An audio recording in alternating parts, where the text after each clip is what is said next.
Hey everyone, and thanks for jumping back into the Cryptoverse. Today, we're going to talk about Bitcoin, dubious speculation. If you guys like the content, make sure you subscribe to the channel, give the video a thumbs up, and also check out the sale on Into the Cryptoverse Premium at intothecryptoverse.com. Let's go ahead and jump in. So, the series on dubious speculation is more so for us to just speculate in a manner that allows us to look at what's going on in the market and try to outline likely scenarios in the coming weeks. And so what I want to do is just continue to do that, provide my thoughts. Of course, some things, some things turn out to be true, some things turn out to not be true, but they are just my own thoughts. All right.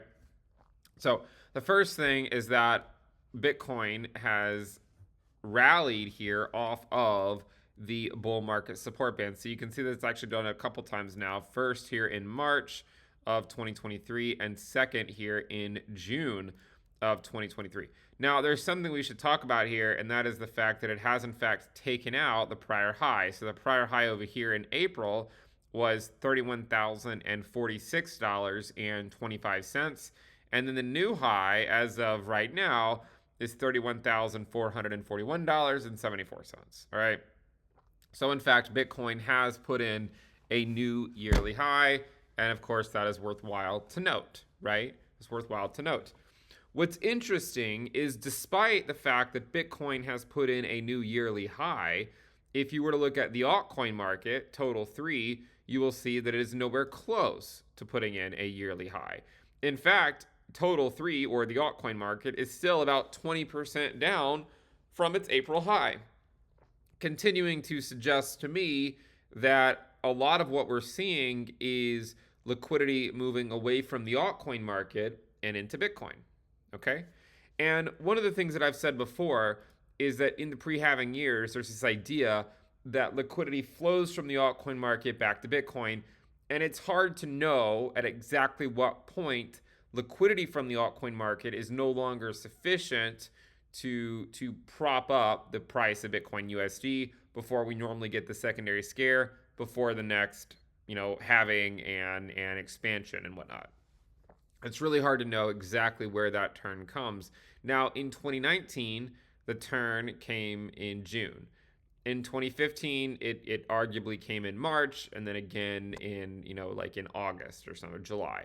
So it's hard to know exactly where the turn comes, but we have talked about this idea of liquidity leaving the altcoin market because they're higher risk, especially right now, and going to the relative safety of the blue chips.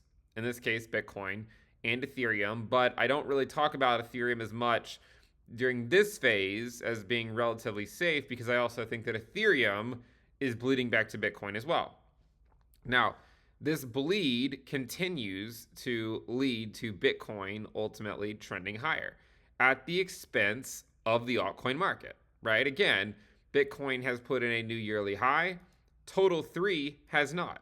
One of the potential outcomes that we talked about was if Bitcoin bounces here, it could lead to a temporary bounce by total 3, but only to get rejected by the 20-week SMA, right? So we talked about how total 3, the altcoin market, was already well below its bull market support band. So that if Bitcoin bounces off of it, there is a chance that total 3 could just rally back up to the bull market support band and then just simply get rejected.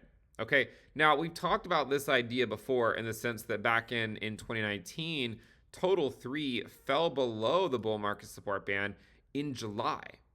Now, the reason why that's important is because the altcoin market fell below the 20-week in July of 2019, whereas in early July, whereas Bitcoin didn't fall below it until late September. So you're talking about 2.5 months where total 3 was already showing a lot of weakness and Bitcoin was still holding its own above its bull market support band.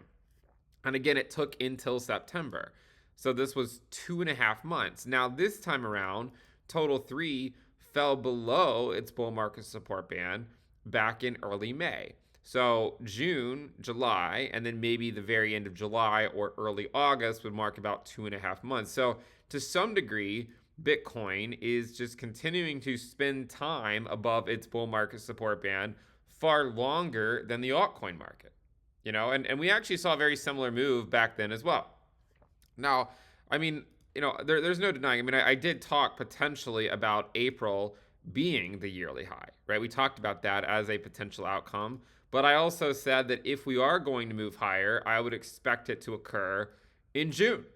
And the reason I said that is, well, I mean, that's what happened last time.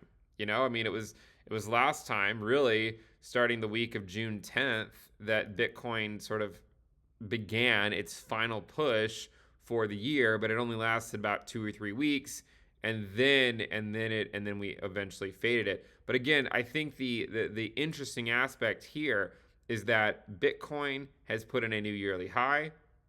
The altcoin market has not. Even Ethereum has not. Now look at this. Bitcoin, new yearly high, but total, which includes Bitcoin, has not. Now total is back above the bull market support band, but total 2, which includes Ethereum, is not, right? Total 3, which excludes Ethereum, hasn't even rallied back up to it. So if you were to toggle between, these 4 things, right? Bitcoin, strong bounce off of it. Total, which includes Bitcoin, but everything else as well, or not even a bounce off of it. It went below it, and then now it's back above it, but it wasn't really a bounce off the 20-week. Total 2, not even back up to the 20-week, but almost. And then total 3 still has a long way to go. So what are you witnessing, right? In my opinion, this is people saying, well, to hell with altcoins. Bitcoin is a safer play. And again, that's why we've seen this rotation. And if you don't believe me, I mean, you could go look at the dominance, right? I mean, you can see that the dominance is at 51.8%. This is something we've talked about for a long time. And I mean, this view is not a popular view to hold for a lot of people or to agree with, but I mean, you can see that the dominance has in fact broken out, right? It has in fact broken out above that 49% level. And we said that once it breaks out, it can move relatively quickly, right? You get one hesitation week like we did last couple of times in 2018 and 2019, and then the dominance can continue to explode to the upside. And it has, right? And we did a stream on Monday and discussed the idea of how we could end up seeing 52, 53% this week, and we've already hit that 52% level.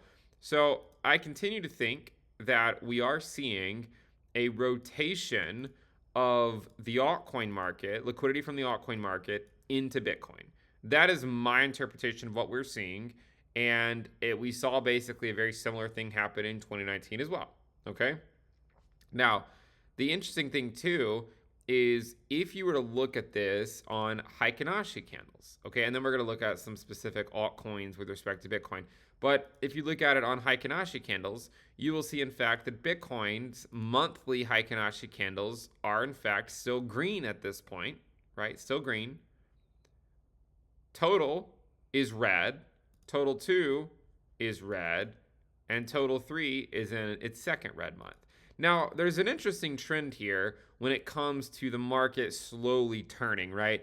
I think it is somewhat, I think it's fair to say that some altcoins already turned long ago.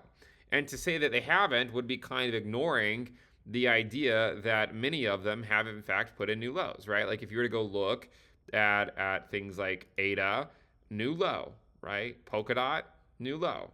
Chainlink, new low. Avalanche, new low.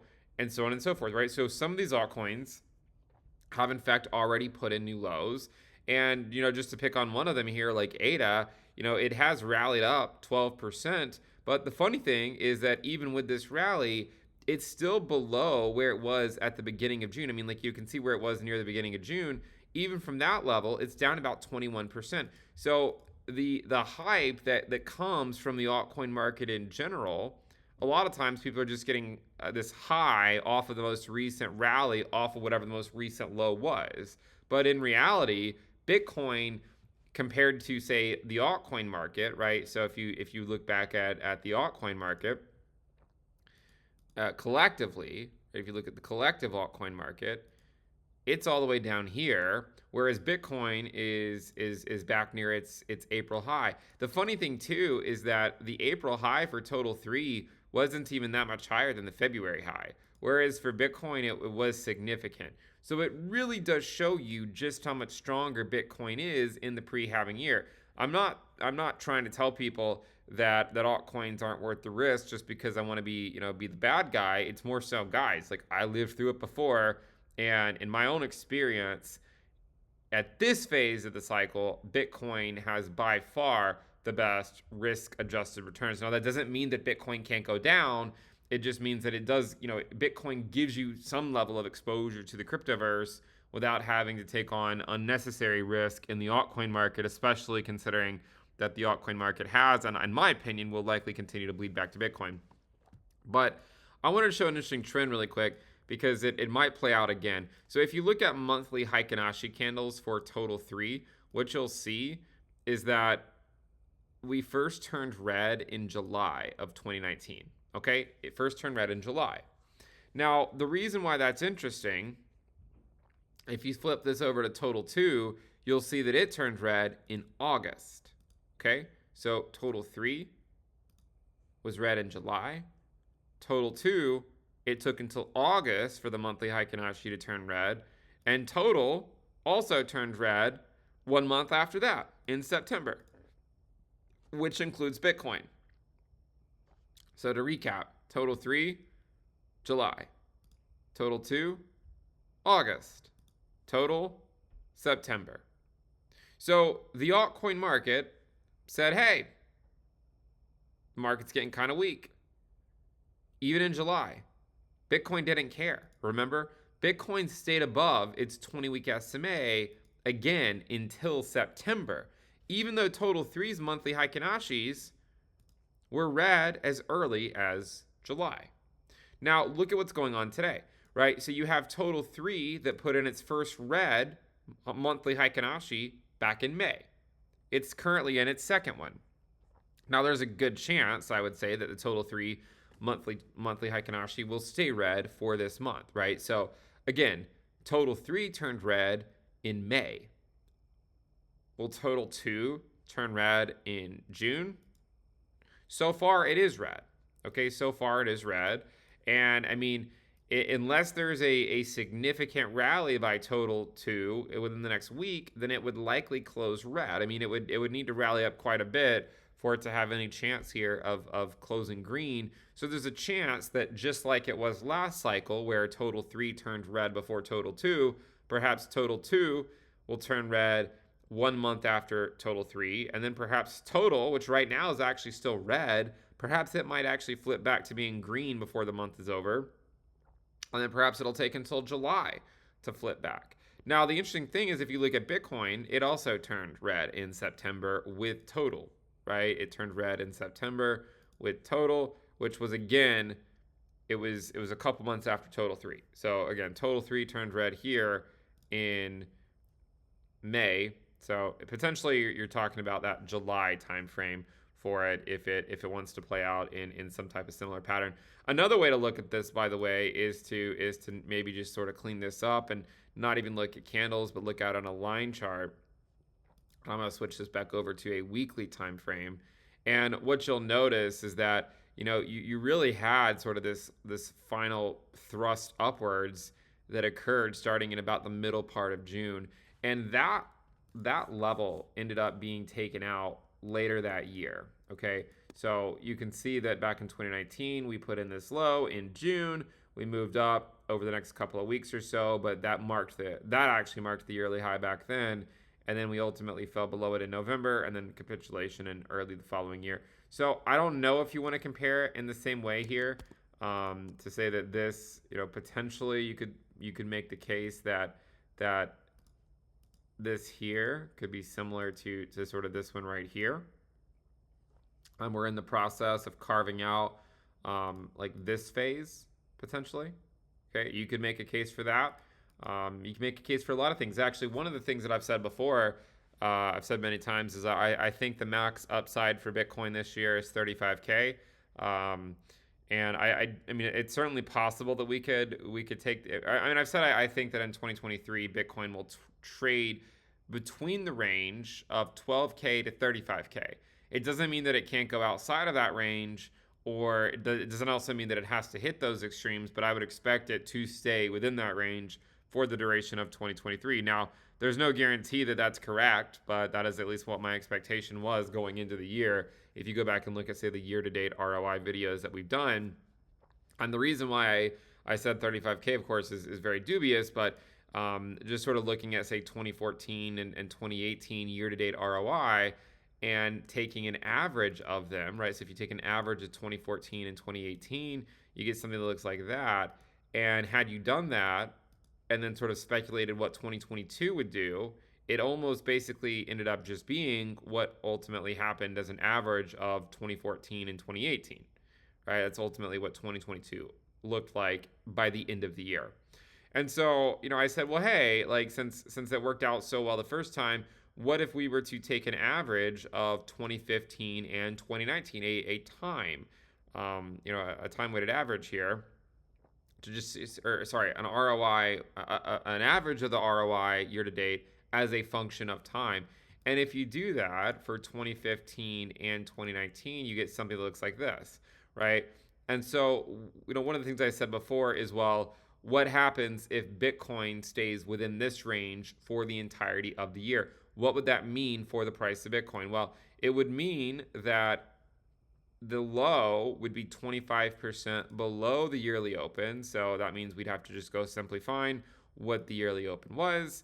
And I believe it was around $16,000 or so. So around 16,530, and go 25% below that, which would say that the max downside based on that would be approximately $12,000. But if you go all the way up to the high, it would be 2.1x. And 2.1x off the yearly open is in fact $35,000. So that's where I came up with a range of 12K to 35K.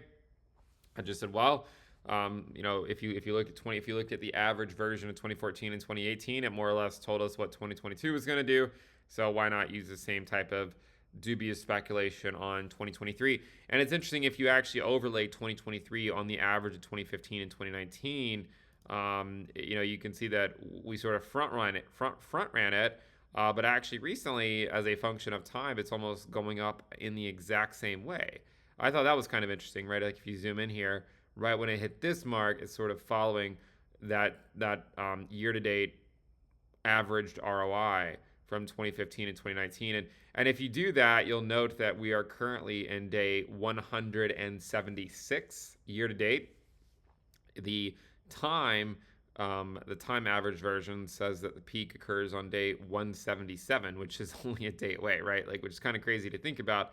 But that's what it says. But if you were to overlay 2015 as well and 2019, you can see that the 2015 peak, the 2019 peak occurred about 177 days in, but this peak over here before the secondary scare in 2015 that took us into a double bottom, that occurred on day 193. So in that case, it would take you, just into July. And even in 2019, Bitcoin peaked at the very end of June, and then it kind of had a slightly lower high in July, and then we just sort of slowly faded. But again, the pre-halving years are actually quite difficult, because it's hard for people to necessarily agree with the idea that alts are just bleeding back to Bitcoin, and it's that liquidity from the altcoin market that helps to support the price, the valuation of Bitcoin on its USD pair. Okay, now the reason why that's not viewed in a positive light is because a lot of people want to think that it's some other narrative that's driving the price. And I'm not going to say that there's nothing that's coming from some of these narratives, but in my opinion, the most likely suspect for the rallies are just liquidity flowing away from the altcoin market and into Bitcoin, and we see that with the Bitcoin dominance. So look, there are a lot of people that have faded the dominance rally for a long time because they say that Bitcoin is competing with newer technologies today, and it'll never be the same. But I'm telling you guys, like, I've thought the same thing in the past, and I've seen the dominance rallies, and what normally happens is they rip up the altcoin market as Bitcoin goes up, and then it rips up the altcoin market as Bitcoin goes down.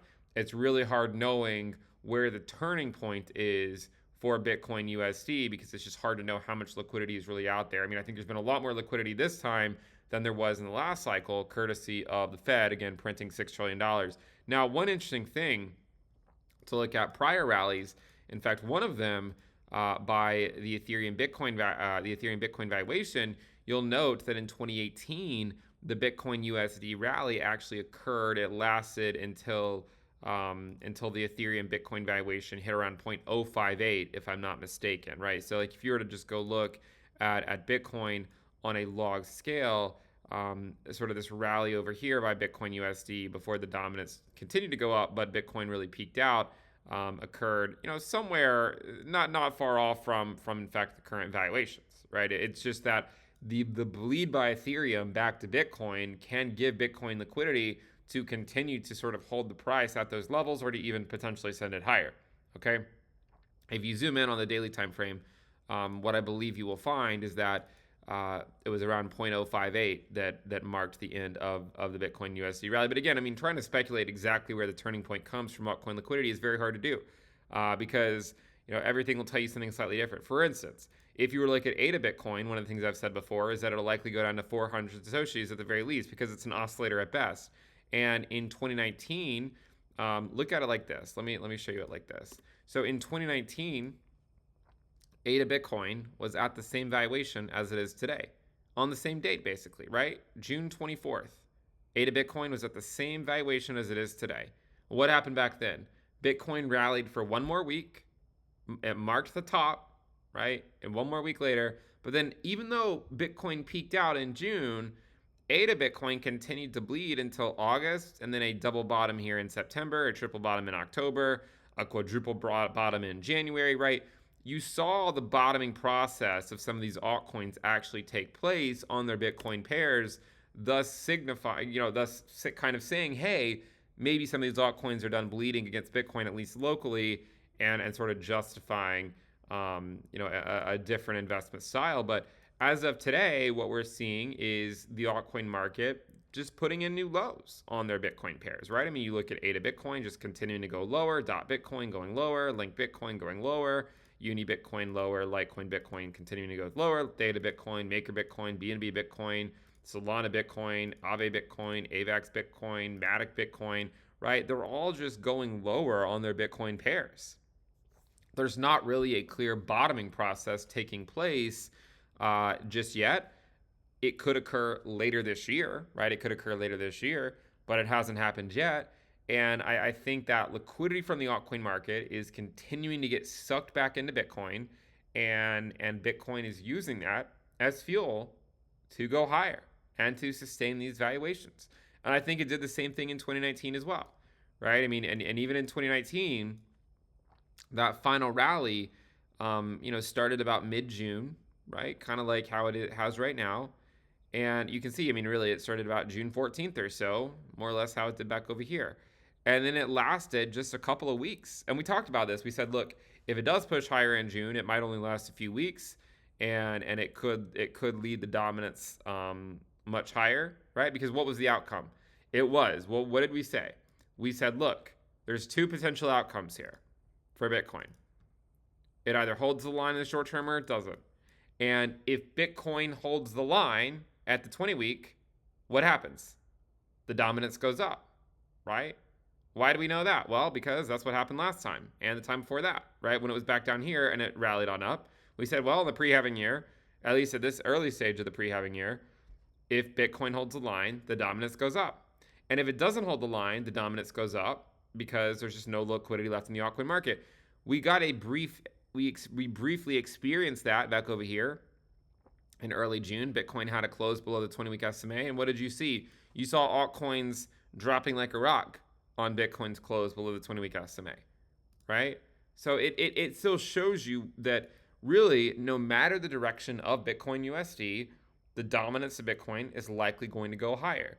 And at some point this year, I think we will reach a phase where there's not enough liquidity from the altcoin market to sustain Bitcoin's valuation in the short term, and we'll get a secondary scare, just like we did last cycle, and just like we did the cycle before that. But ultimately what I'm trying to say is that altcoins in my opinion, not financial advice, right? But altcoins for the last year and a half and continuing still until there's a more clear bottoming process for altcoins on their Bitcoin pairs are just not worth the risk because Bitcoin is sucking in all that excess liquidity from the rest of the market. And again, I mean, you can see that clear as day when you look at the last pre-halving year, right? 2019, Bitcoin into the year positive. But guess what? Even though Bitcoin ended the year positive in 2019, Ethereum did not, right? It actually closed below the yearly open. And I think that's the hard thing for people to remember. And if you go look at other things like let's say like Cardano, and you look at where it was in 2019, it also closed well below its yearly open. So I think you have to ask yourself, right? You know, if you're in crypto and you're trying to sort of maximize your Sharpe ratio, your Sortino ratio, and you're just continuing to YOLO into all these altcoins, and you're finding all these altcoins are just bleeding back to Bitcoin, like what are you doing, right? Liquidity is just fading back to Bitcoin. Bitcoin's holding its USD valuation much better than the altcoin market is, and there's still that liquidity there that is flowing back to Bitcoin, and it can and likely will continue. I mean, look at Solana Bitcoin. You know, it was only a few months ago where everyone was losing their collective mind on this rally, and now this entire rally by Sol Bitcoin has completely faded all the way back down, and it's in danger of putting in new lows. And we said, look, what it does is it puts in a low, it rallies, gets rejected by the bull market support band, and then eventually just breaks this level and puts in new lows. And it just keeps happening time after time.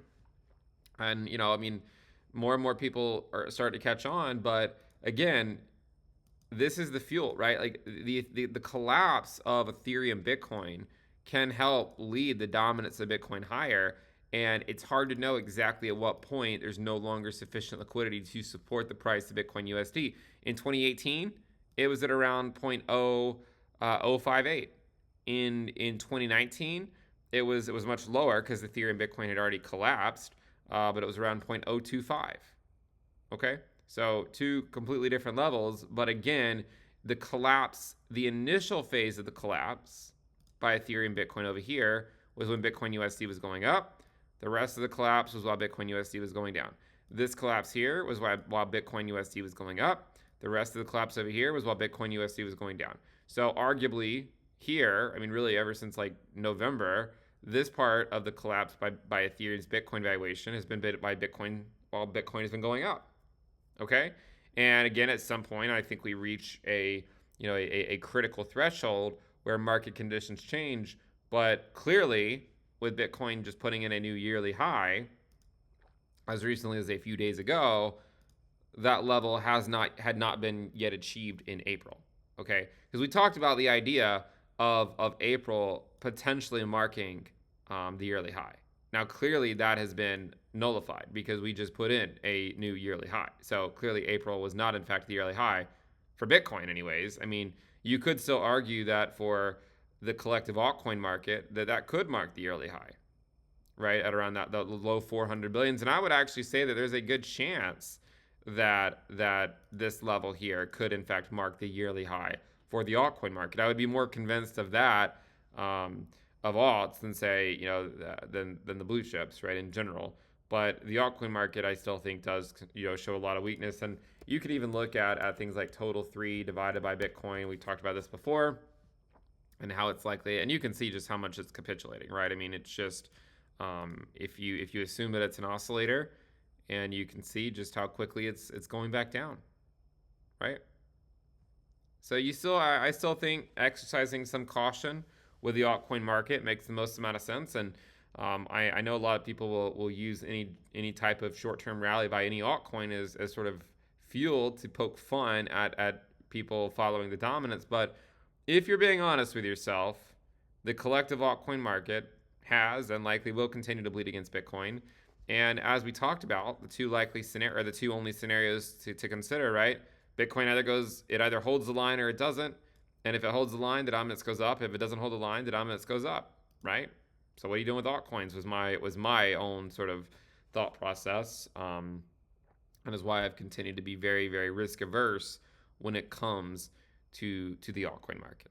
Okay, so as of now, I mean, you know, I think it's probably worthwhile to follow this trend here until it deviates, right? The average of 2015 and 2019 until this deviates, because as of right now, it's a pretty good comparison in terms of, you know, the rally. It took a longer for it to fade, but at literally this day where it hit this line, this level, sort of rallied on up with it. And again, I mean, 2.1x off the yearly open would be the average from 2015 and 2019, which would put it at around 35K. Don't know if it's going to make it to 35K. Honestly, I have no idea.